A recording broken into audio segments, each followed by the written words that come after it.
close on January 20th. Yeah, get those nominations in. You all know Rockstar educators. So, you know, this is something that club just loves to do. We find these great organizations doing fantastic work. We join forces for good. So yeah, let's, you know, it's great to see that we're linking arms with Club for the Future and recognizing all these outstanding educators. That's why we do this. Absolutely, Allison. Our future is bright, absolutely, seeing all these inspired students. We're at T-minus, just under 12 minutes to take off. Let's check out New Shepard on the pad. We'll be right back.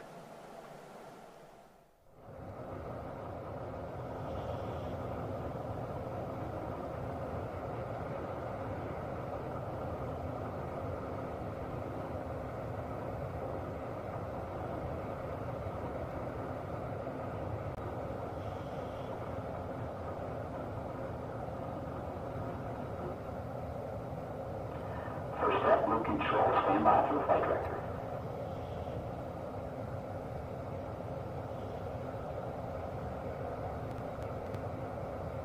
All stations, this is the flight director. I'm Sharon 1 and Shepard to go over terminal count at launch. Capsule, go. Booster, go. Ground.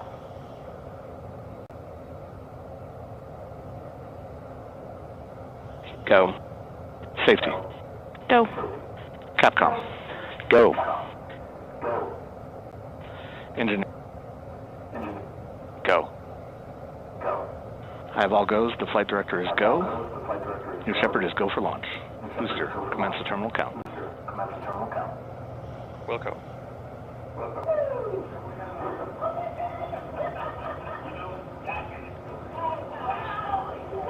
All right, first level control. As you heard, we are go for launch.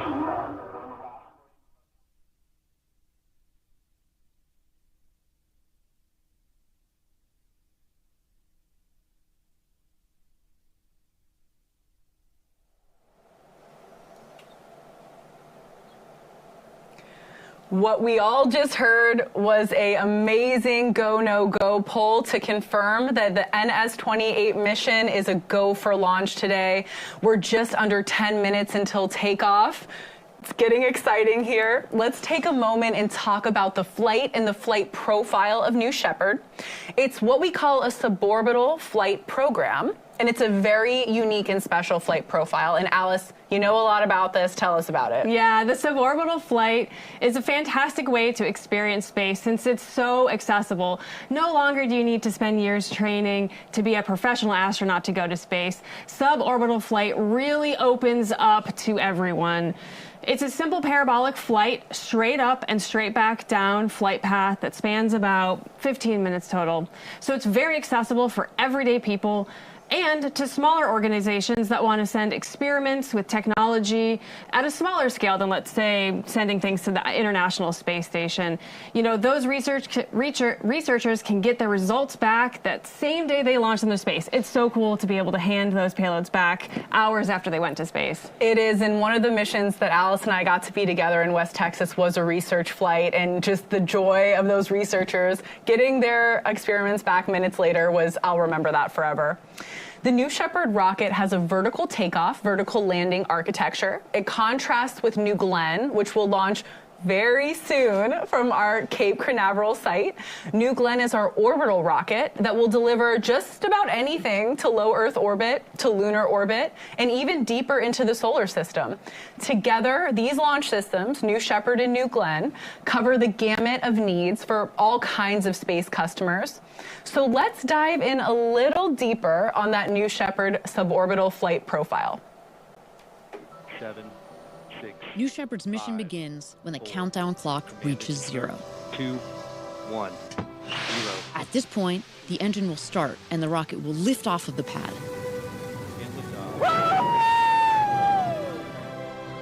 It will continue under the boost phase for about 2.5 minutes until main engine cutoff. 20 seconds later, the crew capsule will separate from the booster and the astronauts will unharness and enjoy zero-G.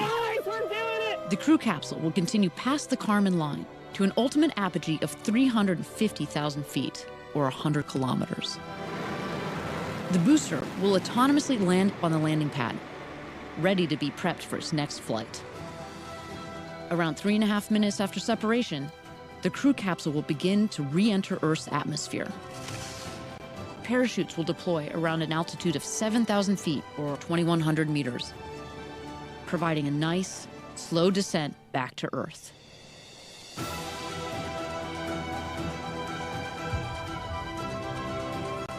After landing, astronauts exit the capsule and are greeted by the Blue Origin ground crew, family, and friends to celebrate and reflect on their flight. New Shepard, an adventure unlike anything on Earth.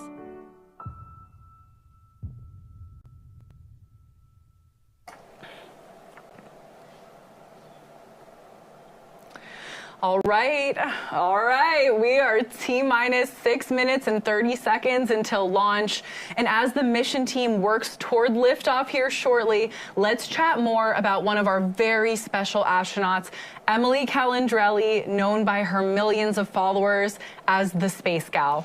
Emily is all about inspiring young people, especially young girls, to see themselves in the world of STEAM. She's authored not 1, not 2, but 9 children's books and is the host and executive producer of the Emmy-winning show Exploration Outer Space. Since 2014, the show's been taking us on these awesome trips through space, showing off some really cool missions and the latest advancements in science. And as Emily checks out space agencies, private space companies, and universities, I mean, come on, how cool of a show. It's so cool. Emily is amazing. And actually, on my flight over here for the webcast, literally the person in the seat next to me didn't know them. They were a stranger. They were watching Emily Calandrelli videos, inspiring the next generation. Oh, my goodness. It was so timely. Emily is also the co-creator and host of Emily's Wonder Lab on Netflix, where she makes science fun and accessible for families through engaging STEAM-focused experiments, just like the one you're seeing on your screen.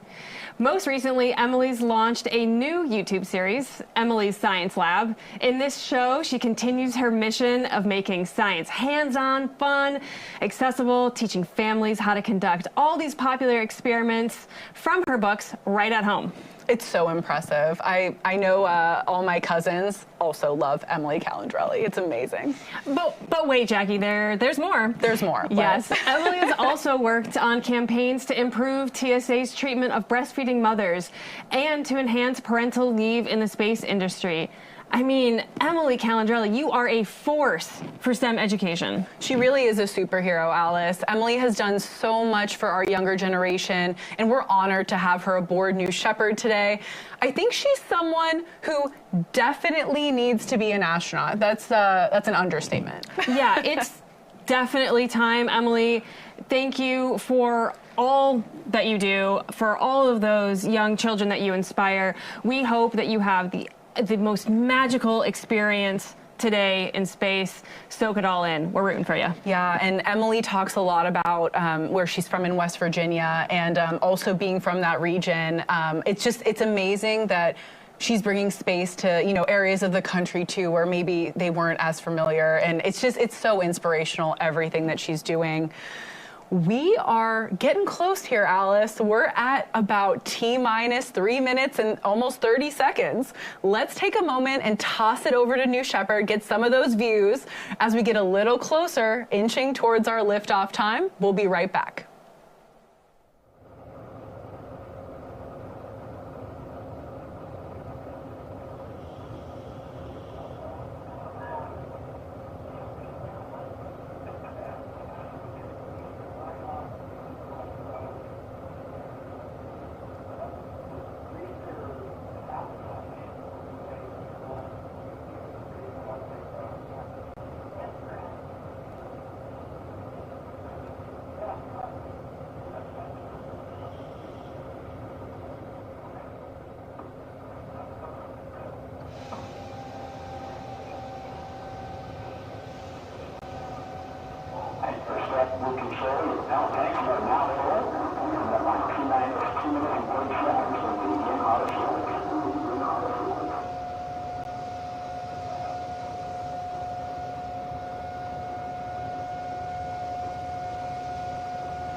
Welcome back. We're just under 3 minutes to launch. We have heard there are some frame rate issues with the YouTube feed. So if you're experiencing that, please head over to blueorigin.com/live.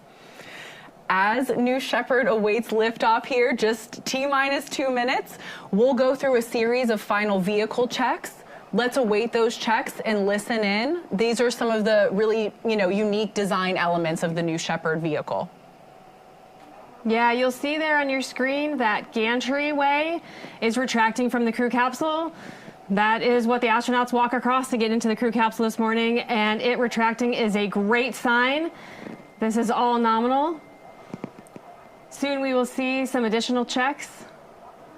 Let's stand by and take a look.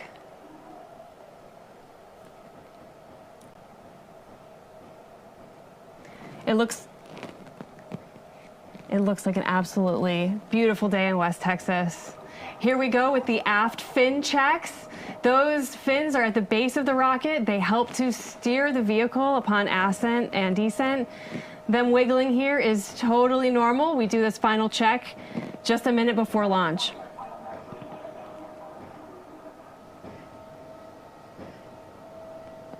You'll see New Shepard breathing here. In the final minutes, we're handing over to the vehicle for, the last couple seconds here.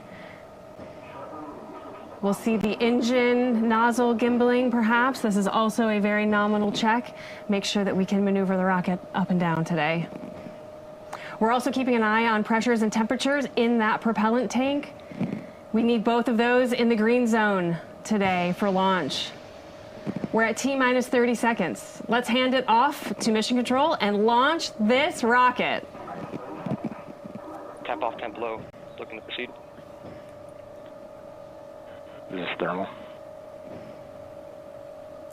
Believe so. T-minus 16, guidance internal. We have a go to proceed. T-minus 10. Go to proceed. 9, 8, 7, 6, 5, 4. Command engine start. 2, 1. Ignition.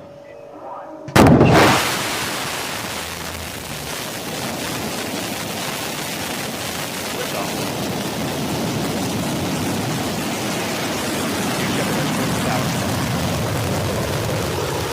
New Shepard has cleared the tower and is heading to space. Follow along with us on your screen. We have velocity picking up. We're gaining altitude as New Shepard pierces through the atmosphere. You see that BE-3 engine at 100% power level.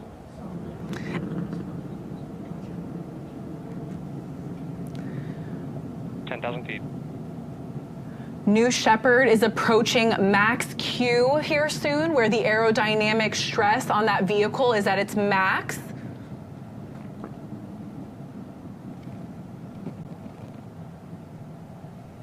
Feet.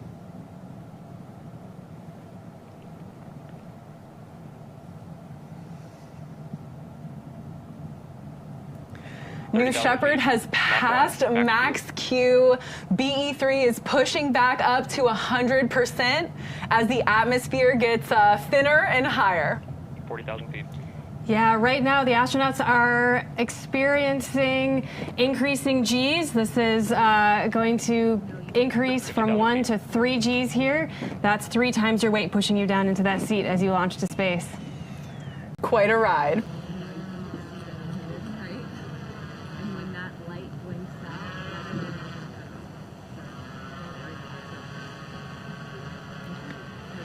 We're nearing 2 minutes of boost, about 2 minutes into our mission. So our next big milestone here is main engine cutoff, where that BE-3 engine will temporarily terminate.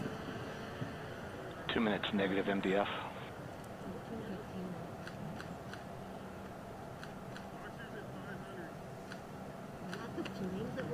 Yeah. 10 seconds to MECO. 150,000 feet.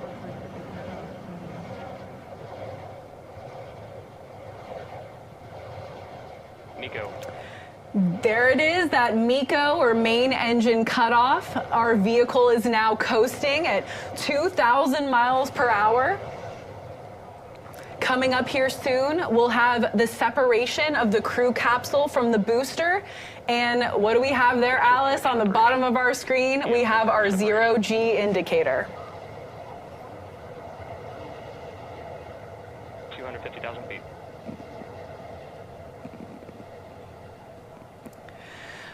You can see it in the center of your screen. Separation is confirmed. The crew capsule is floating in 0G as the New Shepard booster starts its descent back to the landing pad. An absolutely huge congratulations to all 6 of our crew. They are officially astronauts.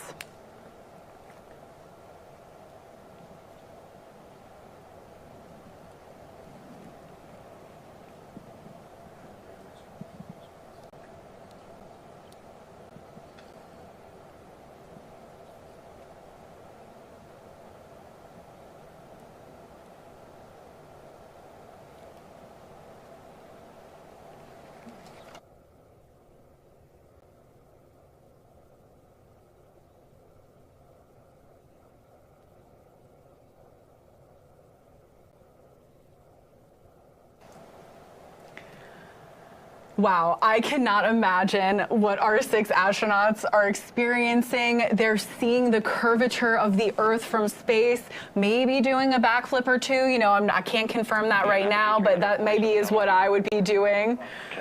And as we mentioned, you can see the separation between the crew capsule and the booster very clearly here in the center of your screen.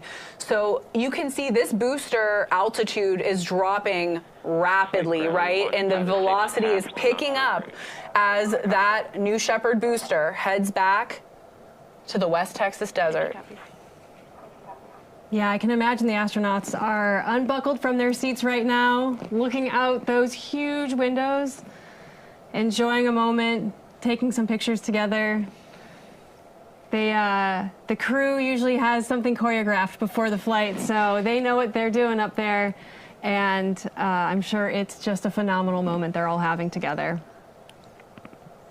I feel like Marc and Sharon on board are, you know, the astronaut experts, right? They're professionals here now on their second flight. They're the tour guides. Yes, yes.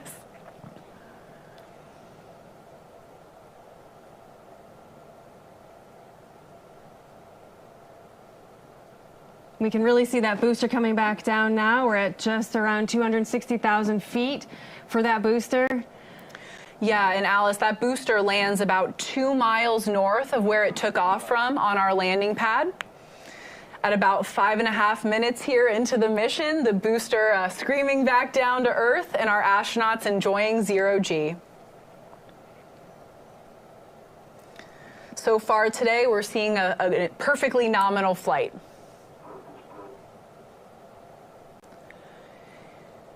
And again, today is our NS-28 mission. It's our 9th human flight, but this booster you're seeing head back to Earth here has flown 12 times.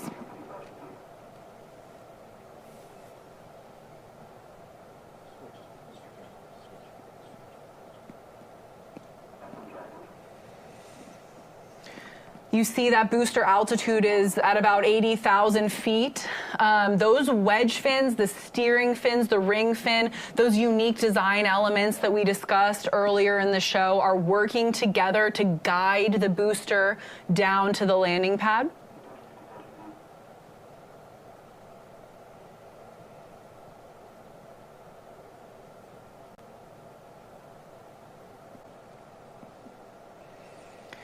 Soon here we'll hear that sonic boom. There go the brakes. Our speed will start pretty rapidly decreasing here. Standing by for that BE3 engine relight.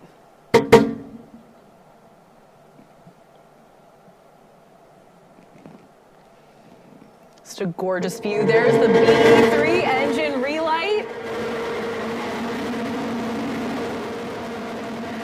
The landing legs deployed, the West Texas dust in the air.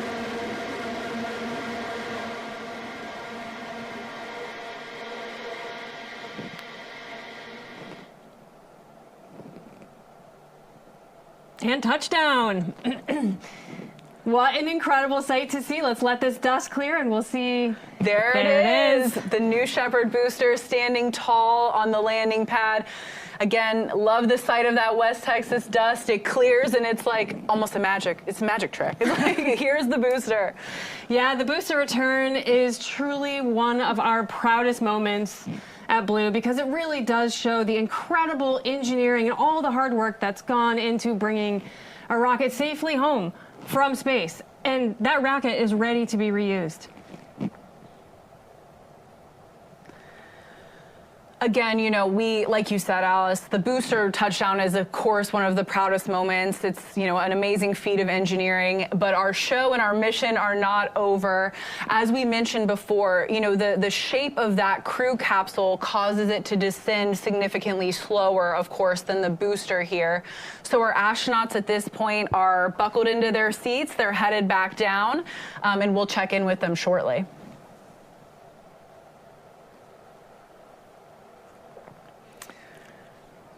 And there is our capsule under 3 main parachutes. Now, what a beautiful sight to see. Oh my gosh, I love this. Now, while those parachutes are essential in providing a gentle touchdown for that crew capsule, it's also outfitted with a retro thrust system that's going to be at the base of the crew capsule. You'll see that fire here shortly, just moments before touchdown. Yeah, and Alice, when that capsule is just about to land, it's only like 1 or 2 miles per hour. So, you know, the combination of the 3 main parachutes with that retro thrust system you just explained really bring it down for this nice, soft touchdown.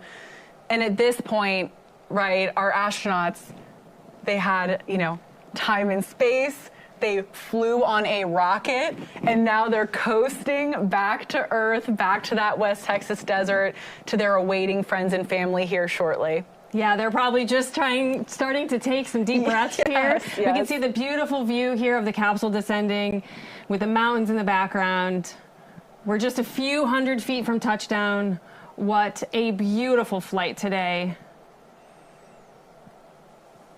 You'll see our velocity there, Jackie, is just around 16 miles an hour. That will, like you said, decrease to just 1 or 2 miles an hour. Let's take a look. Watch for that cloud of dust. There it is. Our crew capsule is safely on the ground. A big touchdown moment there. Incredible sight to see. And, you know, now that our capsule is on the ground and our parachutes are there, it's time for our recovery team to drive out as a convoy to the crew capsule. They're going to do a few things before we have the crew step out. They're going to safe the vehicle. We'll have crew member 7 walk around and get some big thumbs up and smiles from all the astronauts. And then shortly we'll see a hatch opening. So let's stay tuned. Yeah, and Alice, I know you've actually driven these recovery vehicles racing out towards the desert to see the astronauts. What's that like? I hope to be a passenger in that car with you one day. It's a thrill. Oh my gosh, it's incredible to get out there and be in such a remote place and have such a cool and futuristic piece of engineering sitting out there waiting for us to let the 6 astronauts out. Love that contrast. And while we wait on our recovery crew to come out here, safe the vehicle, open the hatch, we have a very special guest joining us, one of our former New Shepard astronauts, someone who has experienced that very flight profile firsthand, Carson Kitchen, the youngest woman astronaut to cross the Kármán line. Let's patch in Carson. Hi, it's such a pleasure to be here with you today. Thank you for having me. This is just so exciting. I'm not gonna lie, I was getting a little emotional watching this thing that much. I can imagine, Carson. I'm so happy to see you. Now, you've been through this before, so you have a very, very unique perspective. Tell us, so our astronauts just flew on a rocket, they were in space, and they just landed back under those beautiful parachutes. What was going through your head? What do you think's going through their head in this moment? Honestly, I bet that they are just overcome with emotion. It's quite an interesting feeling being back on Earth. you're just so grateful for the experience that you just had because it really immediately changes your life. I was also really grateful to be home in one piece, to be completely honest with you. But I know that they're eager to reunite with your family and tell them all about the wonderful things that they just saw and that they felt. And to be completely honest, that they're a little bummed that the experience is over, wishing that they could spend a couple more minutes in space. Wow. And I mean, I can't even imagine that feeling. What an incredible experience. And I know it's probably hard to say, so I might let you say more than one. But if you had to pick a top highlight from your flight, what would you say was your favorite moment? I know this is a tough one. You are right. It's definitely tough to pinpoint. I would say a moment I remember quite vividly is right before making the separation, when the sky starts to darken and time seems to start slowing down and everything gets a little quieter.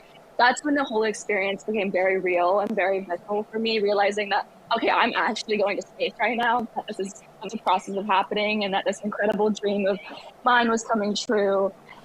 It's truly unforgettable. Obviously, looking back at our bright fluorescent beating heart of Earth is surreal as well. Carson, your words are poetry. That's absolutely beautiful. Thank you for that description. Seriously.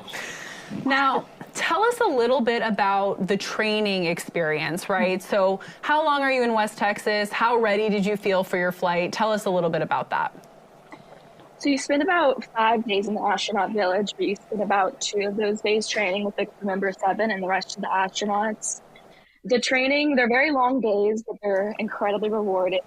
The biggest takeaway I got from training is that you succeed and that you fail as a team. Obviously, each person is responsible for playing their part, but we're also responsible for looking out with one another. And training is about preparing for mission success, but at the core, it's about working team. Well, I hope to someday go through that astronaut training experience. Now, we often hear that crews on New Shepard become very tight-knit. Can you tell us I'm so sorry, coughing. Can you tell us a little bit about that? Yeah, so since we do work on during training, we become very close, very quickly.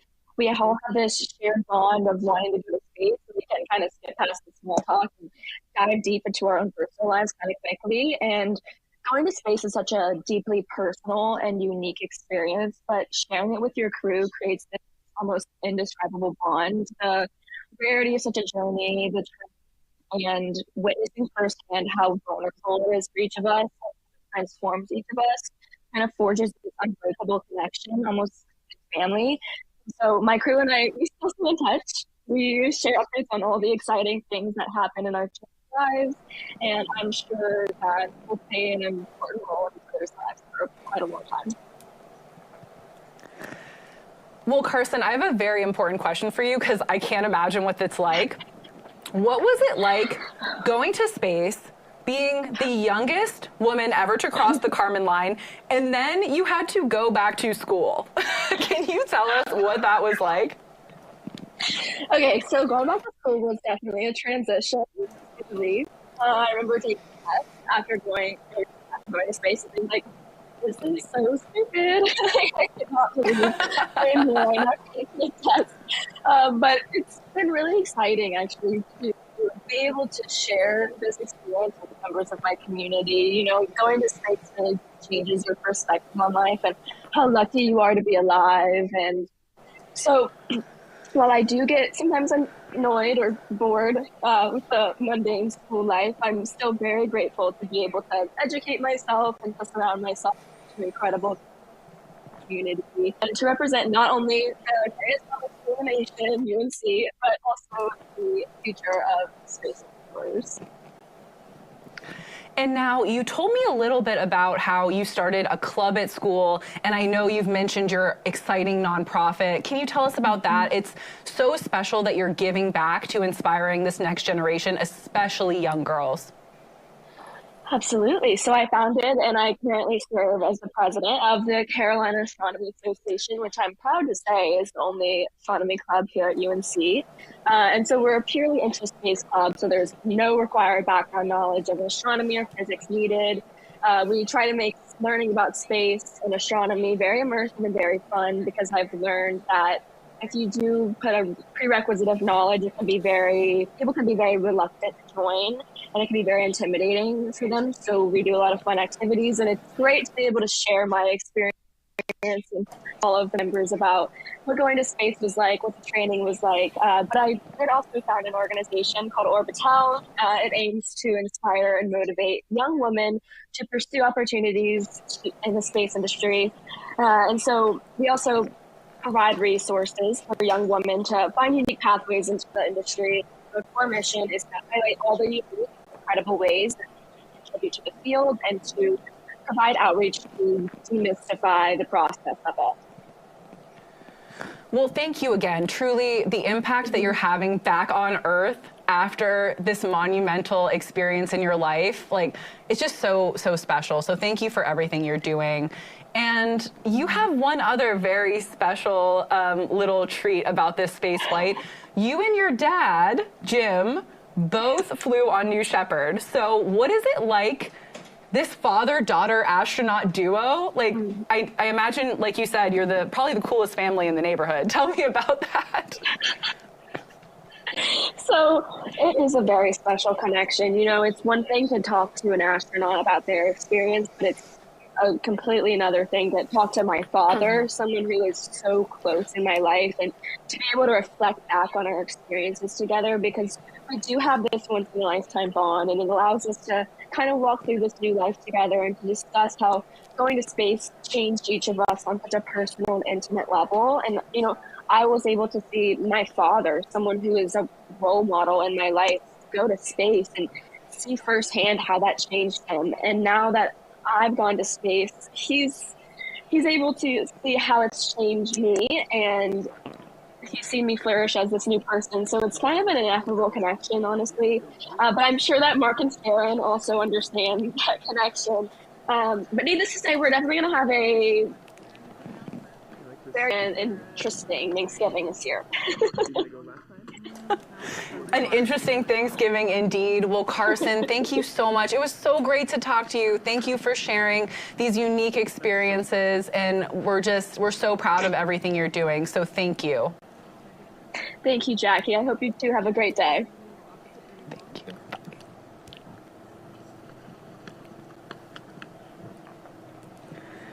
So Alice, the stairs are out. Our crew will be stepping out here shortly. What are these final touches going on here? Yeah, you'll notice that the astronauts are out of their seat. They're standing in the capsule, having their last final moments together before we crack that hatch open and let them reunite with all of their friends and family.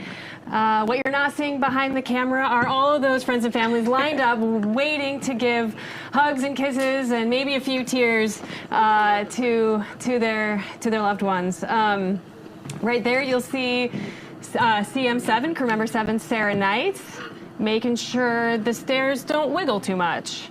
We wouldn't want that. That's a good test there, Sarah. That was a great test. Looks pretty stable.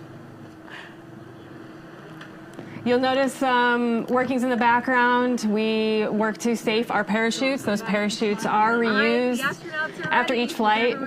And we make sure that those are all clear so there's no tripping. And it looks like we're about to open the hatch. Let's stay tuned. Welcome back to Earth. All right, come on out.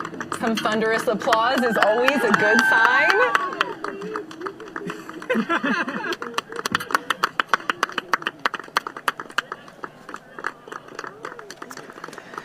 Welcome back to Austin.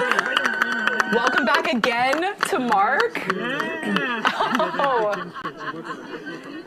that's a pretty unique flag. A second spaceflight flag is a small and elite group.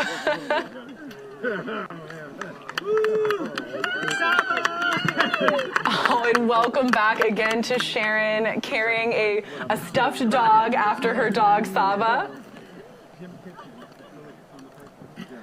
Welcome back to Hank. You're an astronaut, Hank. Congratulations.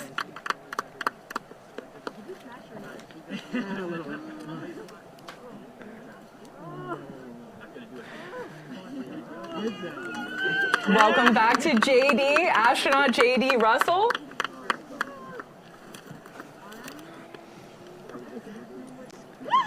And last but certainly not least, the space gal herself, Emily Calandrelli, finally an astronaut. And there are those big hugs. Oh my gosh, what a special moment. I told you I'd see you in the capsule. That's right. Twice. And no roll, that's right. Man, that was like so smooth, it was scary. Congratulations. Okay, that was a good hit. Twice. I heard it. Thrill of a lifetime. Twice. Don't worry, the spacecraft is okay. Guys, congratulations. Thank you. What a moment for everyone there. Way to go, brother. Celebrating. They just got back from space, and quite frankly, they probably don't have much to say. Those moments will make you speechless. It will take a while, I think, for those astronauts to soak in what just happened.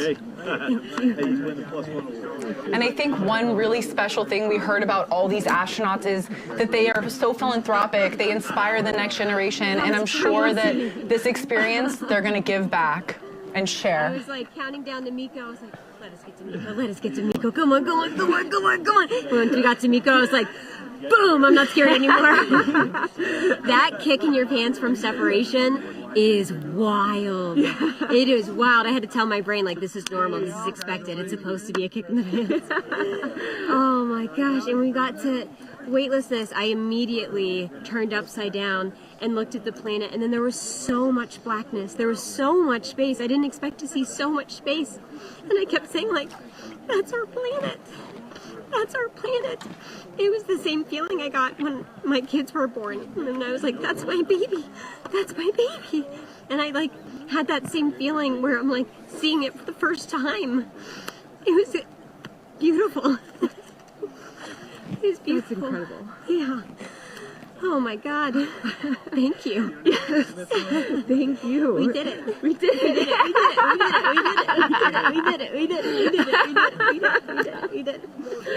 Oh, man. I'm the 100th woman in space. You're the 100th woman in space. Oh, what a ride. What a ride. Amazing. Whew. So when do you come down from this? Like months later, years later? I don't know. You'll have to tell me. Yeah.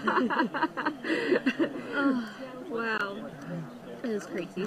Thanks, Emily. I love you. Thanks for sharing it with us. Thank you. Wow.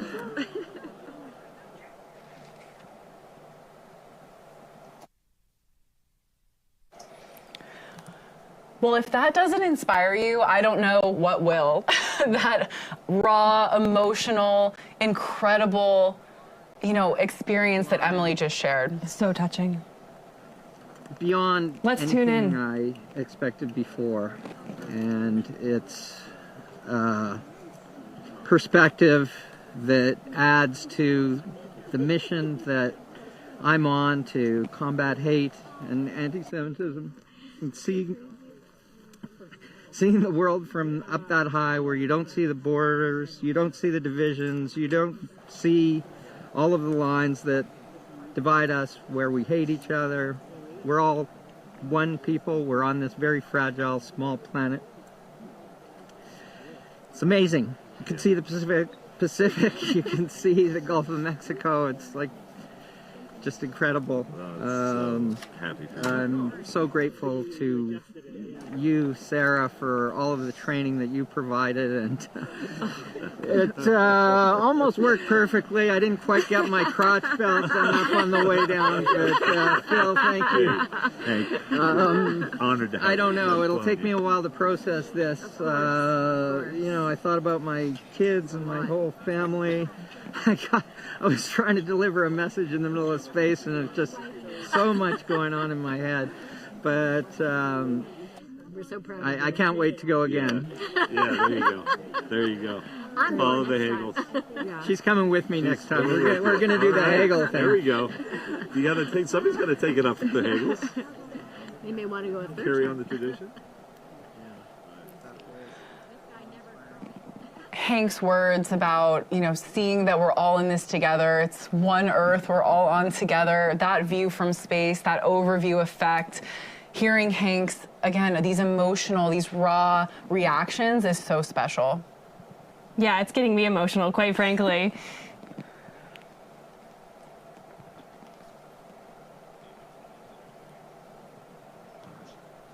It was great. It was amazing. Yeah. I didn't get sick, so I'm very thank you for all that training. You're welcome. How was the view? The view is amazing, and I can tell you there's really nothing ever in the world like going into space. When you cross that Kármán line, as you come up to it, you really see nothing, and then you're into nothing, and the stars are going, and it's beautiful. Yeah. That's awesome. Well, thanks for coming and flying with us. Thank you for all your work in the training. I really appreciate it. Of course. You did a great job. It's been a pleasure. The pleasure's all mine. Thank you.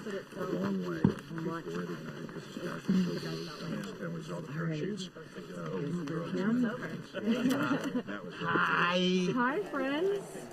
Do you want to tell us? What an incredible day. What an incredible day for all of us, especially those 6 astronauts that we just heard from on board today's flight. It was an absolute honor to fly you to space. If you would like to follow in the pioneering footsteps of these astronauts and purchase a seat on a future ride to space, visit blueorigin.com and click on that big Fly to Space button. Your own journey to visit the Kármán line is closer than you think. Yes, Alice, that Fly to Space button, it's very direct. Click here, Fly to Space. And if you'd like to purchase a mission patch or other swag to commemorate today's launch, head to the Blue Origin shop for patches, shirts. It's getting cold. You see a hat there. There's so much more. And in the center there's that patch for today's flight, which is what our astronauts wore on their flight suits, and it has a very special meaning behind it. The color pink and the girl in the signature pink overalls represents Emily Calandrelli. The center line in the 2 represents Sharon and Marc's second flight on New Shepard. You saw Marc come out of the capsule holding his 2 sign. The stars represent Austin Litteral's vision for people among the stars. The people at the bottom of the patch represent J.D. Russell's hope for generations of people expanding their understanding of the world. And the wolf in the crew capsule's window represents Hank Wolfond. Like you said, it's his spirit animal. And if you would like to join the Blue Origin...